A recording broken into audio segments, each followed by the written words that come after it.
Samantala, maraming bayan at lungsod sa Cavite ang binaha dahil sa walang humpay na pag-ulan. Sa katabing probinsya ng Laguna, nagpatupad na ng forced evacuation sa Cabuyao. Saksi si John Consulta. Di na madaanan ng maliliit na sasakyan ang ilang mga kalsada sa Kawit, Cavite.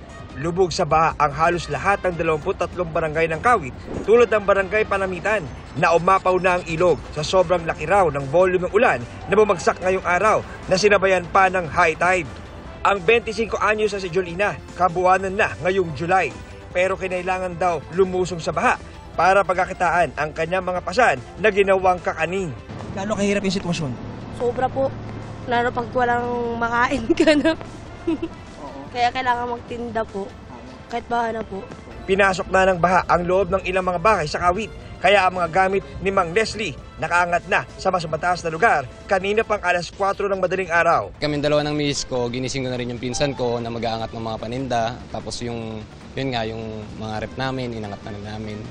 Sa gitna ng aming pag-iikot, nakakasalubong namin ang isang bandang ito na sinuong ang baha at ulan para ipagdiwang ang kapistahan ng Kawit ngayong araw. Panata namin sa Kapitan, sa Santa, sa Magdalena.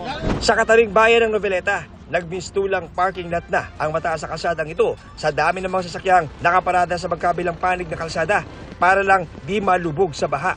Bagamat malayo pa sa critical level ang taas ng tubig sa Noveleta, sa tulong ng mga itinayong catch o retarding basin na isang JICA project, iniligas na ang may 600 individual mula sa mga low-lying area. Yung rainfall lang po ang naging problema natin dahil nga po sa nakaraang 2 araw natin ay parang pang 2 linggo ang binagsak na rainfall.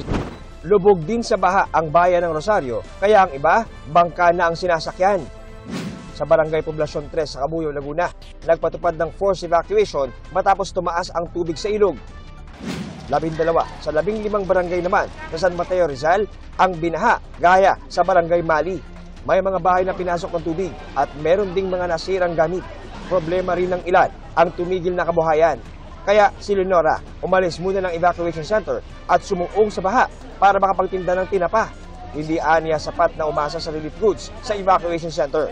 Pag hindi po ako nagtinda, wala kaming kakainin. Si Nabuboy naman na piniling manatili sa second floor ng kanilang bahay, hindi pa nakakakain.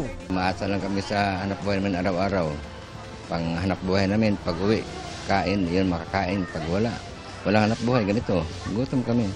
Pakiusap ni Acting Mayor Grace Diaz sa mga apektadong residente magtungo sa mga evacuation center dahil hindi nila kayang makapagbahay-bahay sa dami ng aabutan ng relief goods.